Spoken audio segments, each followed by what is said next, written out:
Bismillah, alhamdulillah, wa salatu wa salam ala rasulillah. Chères sœurs, chers frères, la miséricorde de notre cher prophète sallallahu alayhi wa sallam ne se limitait pas qu'à ses bien-aimés. Elle touchait aussi ses pires ennemis.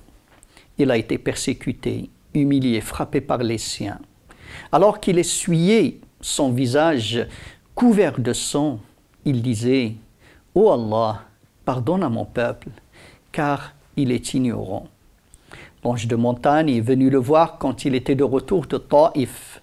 Il lui a proposé « Si tu veux, j'écraserai toutes les personnes qui t'ont fait du mal entre ces deux montagnes. » Le prophète sallallahu alayhi wa sallam répondit « Non, quant à moi, je prie Dieu pour que leur progéniture adore Allah sans rien lui associer. » On lui a dit une autre fois « Ô messager d'Allah, fais des du'as, prie contre tes ennemis pour qu'Allah les détruise. » Il répondit « Allah ne m'a pas envoyé comme maudisseur, mais comme miséricorde. » Son peuple, les Quraysh, l'avait chassé de sa ville natale.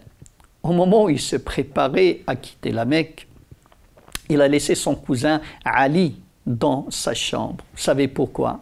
Afin de rendre à ces mouchrikines leur dépôt. Quelle curieuse, quelle étonnante manière de faire. Alors que eux cherchaient à le tuer, lui s'attardait à leur rendre ce qui leur appartenait. De retour à la Mecque après plusieurs années d'exil, sa puissance n'était plus approuvée, ni son pacifisme d'ailleurs, car il n'a jamais fait couler une seule goutte de sang.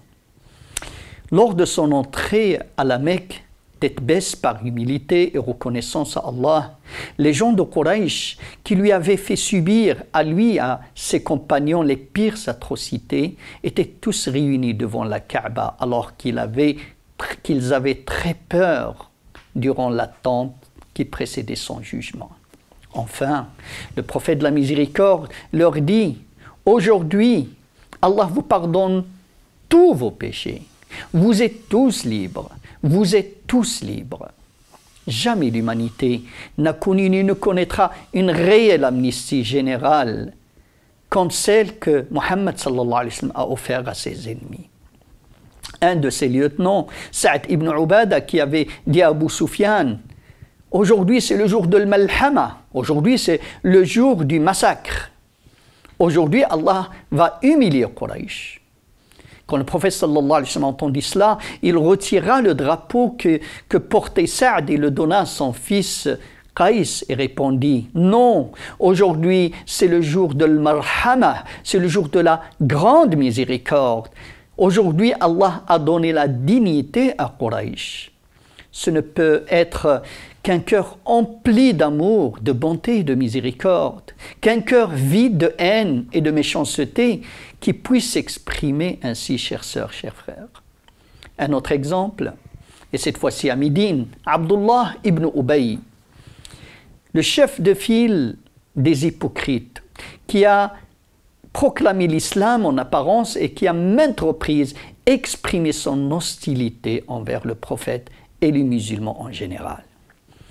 Qu'est-ce qu'il a fait? Durant la bataille de Uhud, il se rendait ouvertement coupable de haute trahison en retirant du champ de bataille 300 de ses adeptes. À ce moment critique, les Quraysh marchaient sur Médine avec 3000 hommes, alors que le prophète sallallahu alayhi wa sallam marchait avec seulement 1000 hommes pour leur résister.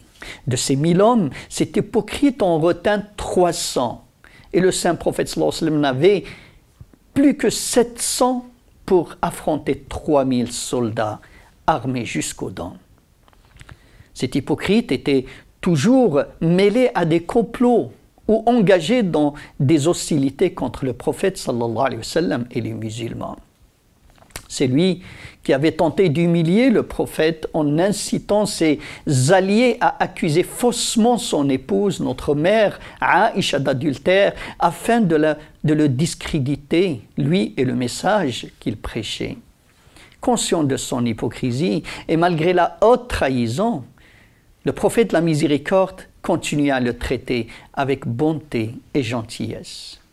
Un jour, Faisant allusion à notre cher prophète, il a osé dire « Engraissez le chien et il vous dévorera. Par Dieu, quand nous retournons à Médine, les nobles chasseront les villes. » Omar, qu'Allah l'agrée, très en colère, alla trouver le prophète sallallahu alayhi wa sallam et lui dit « S'il te plaît, cher prophète, laisse-moi passer au sabre cet hypocrite. » Mais le prophète de la miséricorde lui dit « Non, Omar, je ne veux pas que les gens disent que Mohammed sallallahu alayhi wa sallam tue ses propres compagnons. » Même son propre fils, qui s'appelait lui aussi Abdullah, et qui était très apprécié par le prophète sallallahu alayhi wa sallam, est parti à l'encontre de son père en l'empêchant de rentrer à Médine avant de s'excuser auprès du prophète sallallahu alayhi wa sallam.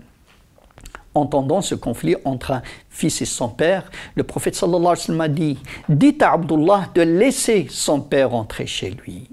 Laissez son père tranquille. » Abdullah est venu vite chez le prophète sallallahu alayhi wa sallam pour lui dire « Ô messager d'Allah, il te fait trop de mal. » Et le prophète sallallahu alayhi wa sallam lui a dit « Ô Abdullah, sois bon envers ton père. Je jure par Allah, tant qu'il est avec nous, nous le traiterons qu'avec la meilleure des manières. » Il lui apprend que s'il me fait du mal à moi, mais toi, ô Abdullah, c'est ton père, ça ne lui enlève en rien son statut de père.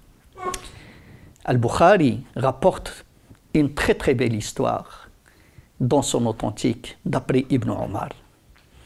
Il dit, lorsque Abdullah l'hypocrite décéda, son fils alla trouver le messager d'Allah sallallahu alayhi wa sallam, lui demandant de lui donner sa tunique afin qu'elle serve de linceul pour son père. Il espérait ainsi que Allah pardonne ce que son père a fait. Ce que le prophète sallallahu alayhi wa sallam fit sans aucune gêne. Puis Abdullah lui demanda de prier pour son père. Et le prophète sallallahu alayhi wa sallam se leva pour prier pour lui. À ce moment-là, Omar se leva, se saisit de la tunique du prophète sallallahu alayhi wa sallam et dit « Ô messager d'Allah, prieras-tu pour lui alors qu'Allah te l'a interdit ?» Le prophète sallallahu alayhi wa sallam répondit « Non, Omar, il ne me l'a pas interdit, il m'a donné le choix en disant « Istaghfir lahum ou la tastaghfir lahum » le sens des versets, que tu demandes pardon pour eux ou que tu ne le demandes pas, et si tu demandes pardon pour eux 70 fois, Allah ne leur pardonnera pas. Et moi j'ai l'intention de le faire plus que 70 fois, espérant qu'Allah leur pardonne. C'est un hypocrite, dit Omar, et le prophète sallallahu alayhi wa sallam lui dit « Laisse-moi prier », et il a prié pour lui. Et après qu'Allah a révélé ce verset selon le Bukhari, وَلَا تُصَلِّ عَلَيْهِ عَلَى أَحَدٍ مِّنْهُمْ مَاتَ أَبَدًا. Et ne fais jamais la salade sur l'un d'entre eux qui meurt et ne te tiens pas debout auprès de sa tombe. Chères sœurs, chers frères, cette miséricorde et cette indulgence sont évidentes lorsque l'on considère le fait que le prophète sallallahu alayhi wa sallam n'a jamais cherché à se venger à un niveau personnel et a toujours pardonné à ses ennemis les plus acharnés.